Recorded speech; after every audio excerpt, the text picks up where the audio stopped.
Hoje nós vamos falar sobre uma decisão do STJ que analisou se os honorários de sucumbência podem ser arbitrados por equidade também quando o valor da causa, da condenação ou do benefício econômico forem muito elevados. Para entender melhor, não sei se você sabe, mas toda vez que uma pessoa perde uma ação, ela é condenada a pagar honorários advocatícios de sucumbência para o advogado da parte que venceu a demanda. E o artigo 85, parágrafo 2º do CPC, prevê que esses honorários de sucumbência devem ser arbitrados entre 10% a 20% sobre o valor da condenação, se não tiver valor líquido de condenação, sobre o valor do benefício econômico e, se não tiver benefício econômico auferível, sobre o valor da causa. Só que aí, para evitar de a pessoa, do advogado, receber um valor muito ínfimo de honorários advocatícios, quando o valor da causa, da condenação, do benefício econômico fossem muito baixos ou inestimáveis, o parágrafo 8º do CPC previu que, nesses casos, os honorários podem ser arbitrados por equidade, que é o juiz ou a juíza verificarem o trabalho que foi realizado por aquele advogado ou por aquela advogada e arbitrar um valor que seja suficiente para remunerá-lo. Então, um valor de 1.000, 2.000 ou mais. Eu acho justo sempre pelo menos um valor que corresponda a um salário mínimo. Enfim. Só que aí, mesmo que a lei não preveja a possibilidade de arbitramento por equidade nos casos em que o valor da causa, da condenação, do benefício econômico forem muito altos, os tribunais estavam fazendo isso, sob a alegação de que caso eles cumprissem a regra do parágrafo 2º do artigo 85, os honorários advocatícios de sucumbência seriam muito elevados. E isso não seria justo, enfim, falavam sobre o princípio da proporcionalidade, da razoabilidade, etc. E aí, evidentemente, a questão chegou no STJ e eu já adianto aqui que os ministros não concordaram. Alguns ministros entenderam que tem que seguir a regra, que o CPC não abre margem para dúvidas, e outros entenderam que, em atenção a princípios constitucionais, tinha que sim poder também arbitrar por equidade em casos de valores muito altos de condenação, benefício econômico ou da causa. Então vamos ver qual foi o entendimento que prevaleceu com base na análise dos fundamentos que foram utilizados para cada entendimento adotado e ver aí o que prevaleceu. Então vamos lá. Para quem não me conhece, meu nome é Michelle, eu sou advogada e mestre em Direito pela PUC-SP e professora universitária. Aqui no canal a gente analisa os precedentes judiciais, porque não basta a gente saber o que diz a lei escrita. A gente precisa saber como ela está sendo interpretada pelos nossos tribunais para garantir segurança jurídica, igualdade e legalidade.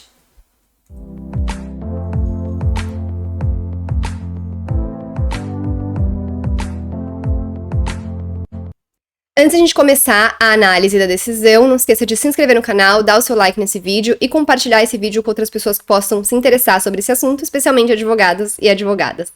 Bom, então vamos lá. Como esse caso chegou no STJ? Ele chegou por meio de uma ação declaratória de nulidade de auto de infração em face do Estado de São Paulo, que teve uma sentença de procedência para declarar a nulidade desse auto de infração e, consequentemente, declarar a inexigibilidade do pagamento do tributo. E aí, esse caso, ele tinha como proveito econômico da parte que venceu R$800 mil. E os honorários de sucumbência, apesar de ser um caso que o benefício econômico não era um valor baixo, 800 mil é um valor bem alto, os honorários de sucumbência foram arbitrados por equidade, no valor de 2 mil, na sentença de primeira instância. A parte recorreu, o advogado principalmente recorreu, querendo que os honorários fossem majorados para serem arbitrados de acordo com a regra geral do parágrafo 2º, e em segunda instância ele conseguiu que fossem majorados para R$5 mil. Feito, já que a lei fala que quando o valor da causa, o benefício econômico, ele tem um valor que não é baixo, tem que ser arbitrado entre 10% a 20%, então teria que ser no mínimo arbitrado em 10% sobre 800 mil, o advogada, por meio da parte, também entrou com recurso especial, alegando então violação ao artigo 85, parágrafo 2º do CPC. E foi assim que essa questão chegou no STJ. E aí começa então o julgamento. Vai começar falando o ministro que entendeu pela impossibilidade de arbitramento dos honorários por equidade. Depois a gente vai ver o voto divergente e descobrir qual prevaleceu. Então ele começa dizendo o seguinte: o CPC de 2015 pretendeu trazer mais objetividade às hipóteses de fixação dos honorários advocatícios e somente autoriza a aplicação do parágrafo 8º do artigo 85, de acordo com a apreciação equitativa do juiz, em situações excepcionais, em que, havendo ou não condenação, estejam presentes os seguintes requisitos: proveito econômico irrisório ou inestimável, ou o valor da causa muito baixo. Inclusive, vamos ver o que fala a lei, para vocês entenderem melhor? O artigo 85 fala justamente o quê? A sentença condenará o vencido a pagar honorários ao advogado do vencedor. O parágrafo 2º fala: os honorários serão fixados entre o mínimo de 10% e o máximo de 20% sobre o valor da condenação, do proveito econômico obtido, ou, não sendo possível mensurá-lo, sobre o valor da causa. E vai falar que o arbitramento entre 10% e 20% vai levar em consideração o grau de zelo do profissional, o lugar da prestação, a natureza e a importância da causa, e o trabalho realizado pelo advogado e o tempo exigido para o serviço. Para quando envolve a fazenda pública, que é justamente o caso que deu origem a esse recurso especial que chegou no STJ e foi afetado para ser julgado em sede de recurso repetitivo, também tem um parágrafo específico que fala que quando envolver a fazenda pública, a fixação dos honorários observará os critérios estabelecidos no parágrafo anterior e os seguintes percentuais. Então ele vai diminuindo o percentual a depender do valor da causa, então já protegendo um pouco a fazenda pública, o Estado, porque quando o Estado é condenado a pagar honorários para o advogado de uma parte vencedora, quem paga no fim das contas somos todos nós contribuintes, então proteger um pouco mais também os cofres públicos. Ok, então ele já prevê essa redução do percentual, chegando até a falar entre o mínimo de 1% e máximo de 3% quando o valor da causa exceder 100 mil salários mínimos. Ok, e aí o que fala o parágrafo 8º? O parágrafo 8º fala que, nas causas em que for inestimável ou irrisório o proveito econômico, ou, ainda, quando o valor da causa for muito baixo, o juiz fixará o valor dos honorários por apreciação equitativa, observando também aqueles parâmetros previstos no parágrafo 2º, que fala o grau de zelo, a importância da causa, o tempo do serviço, etc. Então percebam que realmente não existe nenhum parágrafo no artigo 85 que fale que quando o valor da causa, da condenação ou do benefício econômico forem muito elevados, os honorários advocatícios podem ou devem ser arbitrados por equidade. Não existe essa previsão. O legislador não pensou nisso? Não me parece que seja o caso. O legislador pensou e não quis colocar isso no CPC. E aí é justamente o que o voto vai falar, falando o seguinte: trata-se, pois, de efetiva observância do Código de Processo Civil, norma editada regularmente pelo Congresso Nacional, no estrito uso da competência constitucional a ele atribuída, não cabendo ao Poder Judiciário, ainda que sob o manto da proporcionalidade e razoabilidade, reduzir a aplicabilidade do dispositivo legal em comento, decorrente da escolha legislativa explicitada com bastante clareza. Ele está falando, olha, se a gente falar que pode ser arbitrado por equidade, a gente vai estar extrapolando os limites da atuação do Poder Judiciário e legislando. A lei não permite isso. A lei é clara que o arbitramento por equidade é só quando o valor da causa for muito baixo ou o benefício econômico for inestimável. E ele vai fazer, inclusive, uma observação com relação à fazenda pública, falando que o legislador tencionou, no novo diploma processual, superar uma jurisprudência que já tinha do STJ no que tange à fixação de honorários por equidade quando a fazenda pública fosse vencida, o que se fazia com base no artigo 20, parágrafo 4 do CPC, que foi revogado. Então, existia uma previsão no CPC anterior que já falava que sempre que envolvesse a fazenda pública seria arbitrado por equidade. E que o fato de a nova legislação ter surgido como uma reação a essa previsão, a postura dos tribunais de fixar honorários em valores irrisórios, quando a demanda tinha a fazenda pública como parte, não torna a norma inconstitucional, nem autoriza o seu descarte. E citando o parágrafo 3º do artigo 85, ele vai falar, o legislador ele já previu a situação e cuidou de resguardar o erário, criando uma regra diferenciada para os casos em que a fazenda pública for parte. Foi nesse sentido que o artigo 85, parágrafo 3º, previu a fixação escalonada de honorários, com percentuais variando entre 1% e 20% sobre o valor da condenação ou do proveito econômico, sendo os percentuais reduzidos à medida que se elevar o proveito econômico. E aí, rebatendo um argumento de que o Estado estava entrando com uma ação para resguardar o direito de receber tributo e que aí uma causa que envolve uma atuação simples não poderia ter uma condenação em honorários tão elevada, que se a gente arbitrasse aqui em 10% de 800 mil, seria 80 mil de honorários advocatícios, o voto aqui que está indo no entendimento de que não pode arbitrar por equidade vai falar o seguinte: cabe ao autor, quer se trate do Estado, quer se trate de empresas ou de cidadãos, ponderar bem a probabilidade de ganhos e prejuízos antes de ajuizar uma demanda, sabendo que terá que arcar com os honorários de acordo com o proveito econômico ou o valor da causa, caso vencido. O valor dos honorários sucumbenciais, portanto, é um dos fatores que deve ser levado em consideração no momento da propositura da ação. Eu sempre falo isso, Tudo tem que ser levado em consideração. As custas judiciais, os honorários advocatícios, são os riscos da causa. E na hora que a gente, como advogado, vai aconselhar um cliente se deve ou não entrar com uma ação, a gente tem que explicar esses riscos para o cliente.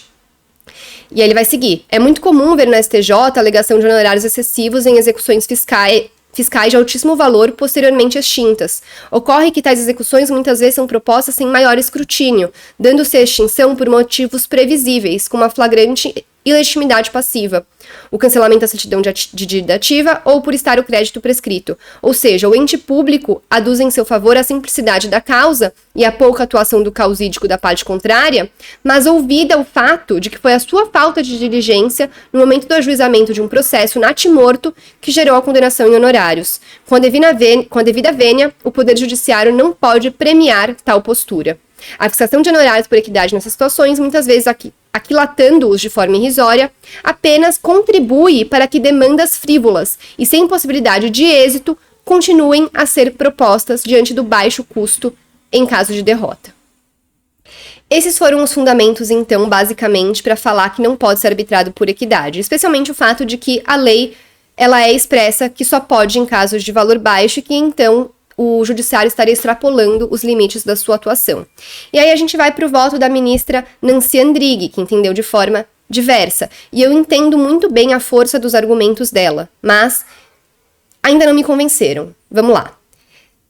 A ministra vai começar a construir a sua argumentação falando da natureza jurídica dos honorários sucumbenciais, falando que, diante da evolução histórica dos honorários advocatícios, eles têm a natureza jurídica de remuneração pelo trabalho desenvolvido pelo patrono vencedor e que, inusitadamente, deve ser paga por quem não o contratou, a saber, o vencido. E aí ela vai dizer que não há dúvida na doutrina brasileira acerca da natureza remuneratória dos honorários advocatícios sucumbenciais. E aí, já tem aqui um vídeo no canal que eu analisei o tema 1059 do STJ, que fala sobre honorários também sucumbenciais, só que em segunda instância, porque o CPC, no parágrafo 11º do artigo 85, ele trouxe uma inovação, que é a majoração dos honorários arbitrados em primeira instância quando do julgamento de um recurso. Só que nesse tema 1059, o entendimento que prevaleceu foi no sentido de que os honorários advocatícios também teriam um caráter punitivo e não de remuneração para o advogado quando ele tem essa majoração. E eu cheguei na mesma conclusão que a ministra Nancy chega aqui, de que isso não é verdade, que os honorários advocatícios, eles acabam sendo uma consequência para evitar o ajuizamento de uma ação ou de a interposição de um recurso como consequência, e não porque ele tem um caráter punitivo, até porque quando a gente tem recursos protelatórios, manifestamente incabíveis, a gente tem a condenação ao pagamento de multa por litigância de má-fé, por exemplo. Então a gente não pode ter os honorários, que é uma remuneração, como algo que é punição. Então quem não assistiu esse vídeo, que eu analiso o tema 1059, recomendo que assista. Vai aparecer aqui em cima da tela.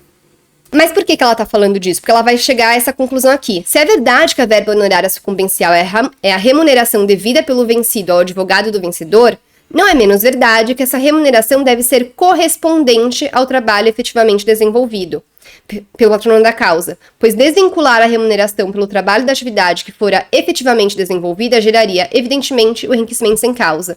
Então, tá vendo que ela tá construindo um argumento para falar, se a gente tá falando que é remuneração, a gente não pode arbitrar os honorários com base no valor da causa.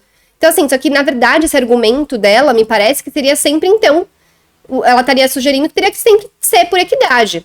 Só que o CPC prevê parâmetros envolvendo o valor da causa, porque geralmente também o benefício econômico envolvido, ele dá para a causa, às vezes, os seus riscos maiores, uma sensação de responsabilidade maior do advogado também. Enfim, o valor da causa, ele importa, senão não teria essa previsão no CPC. Lógico que o advogado, ele sempre vai atuar para todos os seus clientes com a mesma responsabilidade, com o mesmo dever. Mas a gente está falando, às vezes, de um prejuízo que a parte pode sofrer com a perda de uma ação, que vai ser muito maior do que quando a ação envolve um valor de R$500, certo? Então, a gente precisa levar isso em consideração para o arbitramento dos honorários advocatícios, da mesma forma que a gente leva em consideração isso para o recolhimento das custas judiciais devidas ao Estado. Eu até coloquei uma observação aqui no julgado, quando eu estava analisando, da hipocrisia, que é falar que para os honorários advocatícios você não vai arbitrar com base no valor da causa, sendo que as custas judiciais são sempre arbitradas com base no valor da causa. Não seria, então, o caso de, da mesma forma que existe um mínimo e um máximo para as custas judiciais também existir um mínimo e um máximo para os honorários de sucumbência, aí a gente evitaria a subjetividade. Porque vocês vão ver aqui, da forma que a ministra está construindo o argumento dela, eu entendo que ela está gerando a possibilidade de situações muito subjetivas. Vamos ver.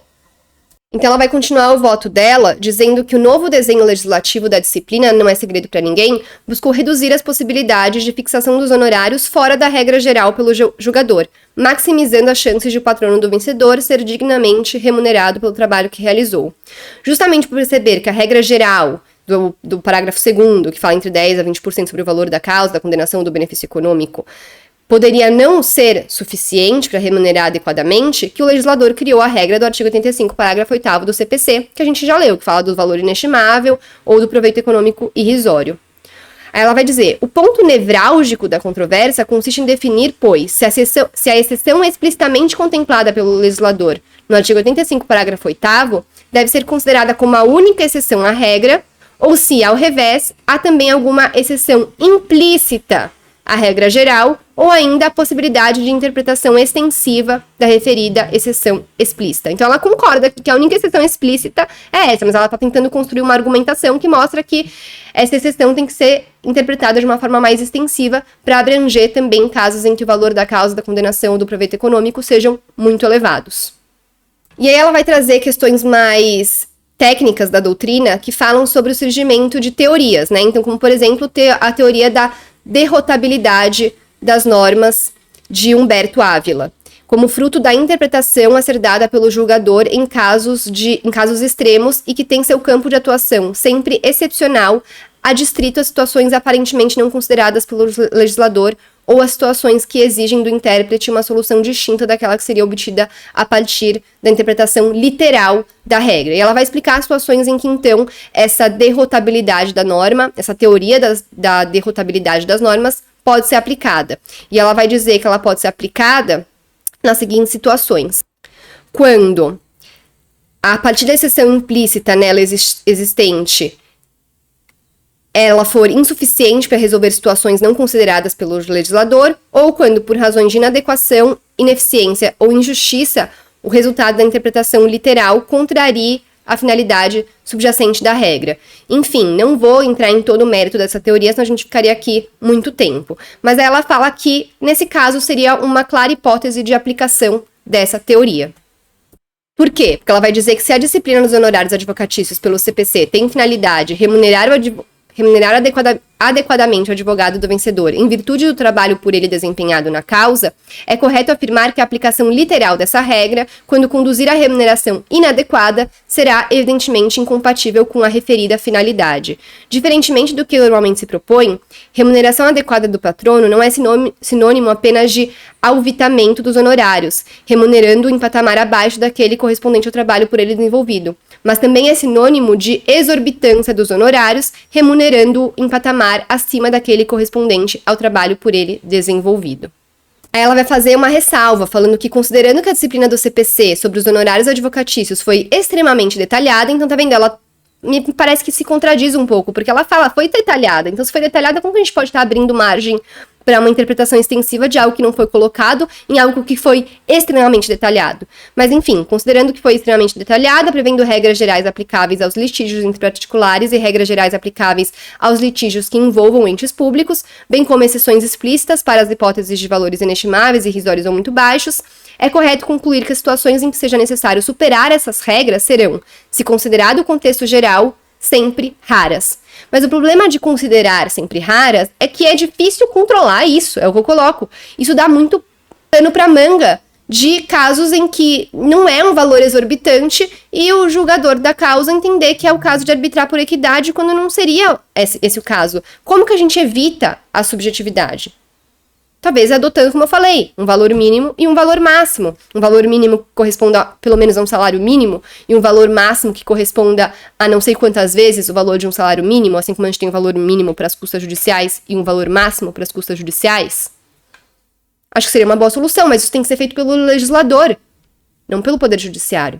E chegando na conclusão do seu voto, a ministra também vai falar que o arbitramento dos honorários advocatícios sucumbenciais em percentuais previamente fixados a partir do valor da condenação, do proveito econômico ou da causa, sempre de maneira rígida e inflexível e sem a indispensável correlação entre a causa, o trabalho desempenhado e a consequência, a remuneração, que se extrai da interpretação literal dos artigos que eu já mencionei, seria ofensiva ao princípio constitucional do acesso à justiça e à regra do artigo 5º, inciso 35 da Constituição Federal. Então ela vai falar que você permitir que sempre seja arbitrado com base no valor da causa, da condenação do benefício econômico, vai ocasionar situações que a pessoa não vai conseguir ter acesso à justiça, porque pelo medo de ter que pagar no final honorários muito elevados, ela vai evitar o ajuizamento da ação. E aí o próximo voto que a gente vai ler, que foi no mesmo sentido do primeiro, vai rebater esse argumento da ministra. Vamos ver o que ele vai falar. Mas antes de a gente ver como que esse argumento dela foi rebatido, vamos falar também de um outro argumento que ela utilizou, que é falar que essa interpretação literal também ofenderia o princípio constitucional da isonomia, na medida em que se permitiria o arbitramento de honorários díspares a advogados em situação materialmente idêntica ou muito semelhante. Ela vai usar como exemplo esse caso. Duas ações substancialmente idênticas, tratando, por exemplo, do mesmo tributo, venham a ser sentenciadas favoravelmente aos contribuintes com base na mesma tese jurídica. Mas que para um contribuinte X, a dívida tributária era de 10 milhões de reais, e para o contribuinte Y, a dívida era de 500 mil reais. Então, em causas que são substancialmente idênticas, o advogado que cuidou da causa de 10 milhões de reais seria muito mais remunerado que o advogado que cuidou da causa de 500 mil reais. Mas aí, é o que eu falei, o valor da causa também está ligado aos seus riscos. Não tem como a gente afastar isso. Tanto que para cobrar honorários para o ajuizamento de uma ação, também eventualmente é elevado os honorários advocatícios contratados, cobrados do próprio cliente, também se leva em consideração o valor envolvido da causa, para evitar a cobrança de um valor que não corresponda à realidade e que torne inviável o ajuizamento da ação, porque não vai compensar para a pessoa entrar com a ação diante do valor que ela vai ter que pagar de honorários. Enfim, então isso é sim levado em consideração, como eu falei, até para o arbitramento das custas, para o cálculo das custas devidas para o Estado, porque toda vez que a gente entra com uma ação, tem que pagar custas para o Estado, a não ser que a pessoa seja beneficiária da justiça gratuita. Agora a gente está aqui no voto do ministro Luiz Felipe Salomão, que concordou com aquele primeiro entendimento de que não pode ser arbitrado por equidade. Vamos ver os fundamentos dele, que ele também utilizou uns fundamentos interessantes que não tinham naquele primeiro voto que a gente leu. Ele vai falar o seguinte: se por um lado existem normas jurídicas expressas sobre a matéria, por outro não vislumbro, na hipótese, verdadeira colisão entre direitos fundamentais que possibilite a aplicação dos princípios da proporcionalidade e da razoabilidade. Já falei aqui também que quando a gente tem a lei expressa, que não abre margem para interpretação, a gente não tem como falar em conflito entre normas. Mas a gente tem sim a questão de conflito entre princípios. Então, é quando a gente está diante de normas com cláusulas gerais, com conceitos vagos, que a gente vai poder eventualmente ter essa margem maior para interpretação com base nos princípios.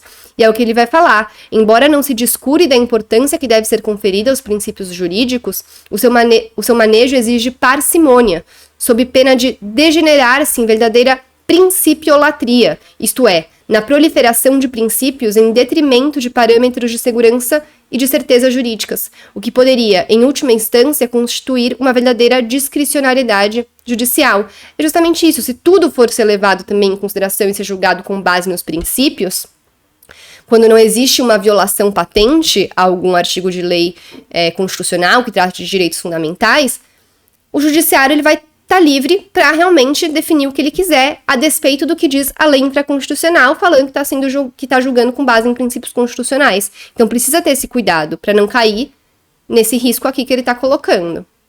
Inclusive, para impugnar aquele argumento que foi utilizado pela ministra Nancy, de que isso poderia coibir o acesso à justiça, ele vai falar: não se argumente que a fixação de honorários advocatícios no patamar de 10% a 20% poderia inibir a atuação das partes em juízo, porquanto é importante considerar que o Código de Processo Civil também tem previsões que estimulam a solução consensual de conflitos por meio da conciliação e mediação. Na verdade, antes de inibir a atuação em juízo, penso que a fixação posterior da verba honorária terá o sentido de estimular essas formas consensuais de litígio, de solução do litígio. Então ele fala, olha, a pessoa tem que levar isso em consideração, porque ela sabendo que lá no final ela pode ser condenada num valor muito maior, quando ela pesar esses riscos de faço acordo e aceito receber um pouco menos do que eu gostaria, mas aí eu vou estar evitando o risco de lá na frente ter que pagar honorários elevados. Isso vai estimular a solução mais rápida dos conflitos de forma consensual. Então ele utilizou esse argumento que eu achei muito interessante. Ele vai falar de novo sobre essa questão de como que, se entendesse de forma contrária, o judiciário estaria legislando. Ele vai falar, os termos empregados no citado parágrafo 8º, no meu entendimento, não dão margem para que o intérprete, a pretexto de utilizar a interpretação extensiva, possa validamente extrair o sentido de muito alto ou exorbitante de inestimável e irrisório. Nesse caso, com um devido respeito, ao invés de interpretar, é legislar em nome do legislador, pois este fez uma opção expressando-a no texto legal. Vamos agora descobrir finalmente qual foi o entendimento que prevaleceu. E o entendimento que prevaleceu foi o que fala que os honorários advocatícios sucumbenciais não podem ser arbitrados por equidade quando a gente estiver diante de valor de condenação, benefício econômico ou valor da causa muito elevados. E foram fixadas as seguintes teses. A fixação dos honorários por apreciação equitativa não é permitida quando os valores da condenação da causa ou o proveito econômico da demanda forem elevados. É obrigatória, nesses casos, a observância dos percentuais previstos nos parágrafos 2º ou 3º do artigo 85 do CPC, a depender da presença da Fazenda Pública na lide, os quais serão subsequentemente calculados sobre o valor, primeiro, da condenação, não existindo condenação, do proveito econômico obtido e não existindo proveito econômico do valor atualizado da causa. Apenas se admite arbitramento de honorários por equidade quando, havendo ou não condenação, o proveito econômico obtido pelo vencedor for inestimável ou irrisório, ou o valor da causa for muito baixo. E aí algumas considerações finais que eu quero fazer aqui. Primeiro deles, o voto que venceu, ele tinha falado sobre a possibilidade ou não de modulação dos efeitos do julgado. Eu já expliquei aqui em outras oportunidades o que é modulação e eu não vou entrar nesse mérito agora. Mas basicamente, quando não tem modulação, é o caso de possibilidade de uma ação rescisória para casos que foram julgados de forma distinta do entendimento que foi adotado, serem revisados. Então, ele fala que nesse caso, embora não tenha sido suscitado pelas partes ou amigos da corte, não há que se falar em modulação dos efeitos do julgado, porque não houve alteração da jurisprudência dominante do STJ, a qual, como se vê, ainda se encontra em vias de consolidação. Exatamente no sentido no qual eu defendi na minha dissertação de mestrado sobre quando deve ou não haver modulação. E qual que é o ponto que eu queria destacar aqui? Que se a gente pegar essa parte desse julgado, a gente poderia dizer que advogados que tiveram seus honorários arbitrados por equidade quando os valores da causa eram muito altos e essas sentenças ou acórdãos transitaram em julgado, esses advogados poderiam entrar com uma ação rescisória para que, de acordo com o entendimento que foi agora estabelecido do STJ, os honorários deles sejam arbitrados entre 10% a 20% sobre o valor da causa, com base no artigo 85, parágrafo 2º. É uma possibilidade, algo que eu estou prevendo que pode acontecer se já tiver transitado em julgado. Eu ainda não tenho certeza se transitou em julgado esse acórdão ou se existe recurso pendente, eu vou confirmar. Eu confirmei aqui, existe recurso extraordinário pendente, então eu não recomendo que nenhum advogado faça isso ainda e espere o julgamento do recurso extraordinário. Pelo que eu entendi aqui, foi atribuído lá no STF o tema 1255 ao recurso extraordinário decorrente desse recurso especial repetitivo que a gente está analisando. Então a gente tem que ver como que essa questão vai agora ser resolvida lá no STF. Se o STF vai dizer que o entendimento que foi adotado pela STJ está correto, ou se ele vai reverter falando que pode sim arbitrar por equidade, temos que ficar de olho nisso. Mas ainda alguns pontos que eu quero tratar antes de finalizar esse vídeo.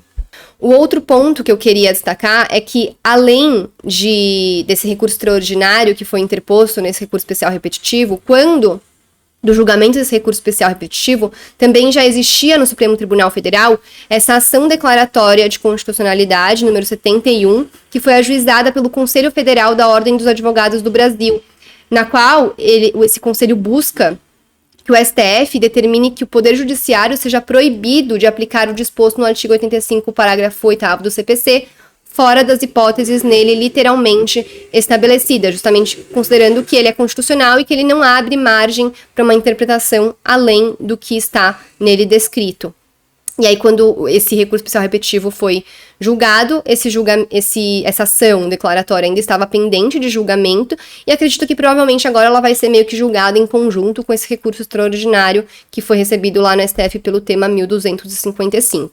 Vamos ficar atentos e quando tiver novidades sobre o assunto, eu volto aqui. E, para finalizar, finalmente, eu queria destacar que eu concordo com o voto que prevaleceu.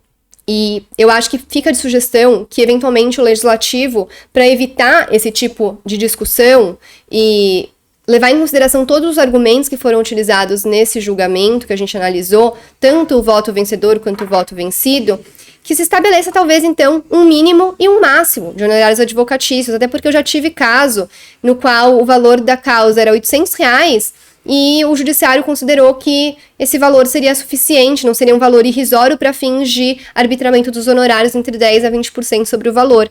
E aí então representaria algo muito baixo de remuneração do advogado, também sendo injusto. Então, mesmo quando a gente está falando de valores baixos, existe uma subjetividade aí, que o legislativo poderia evitar se viesse uma norma que definisse definitivamente o que é considerado um valor baixo, o que é considerado um valor alto, e eventualmente colocasse esse mínimo e esse máximo da condenação de honorários. Agora, deixar, de acordo com o voto da ministra Nancy, que abriria muita margem para a subjetividade, seria colocar os advogados numa situação de completa incerteza.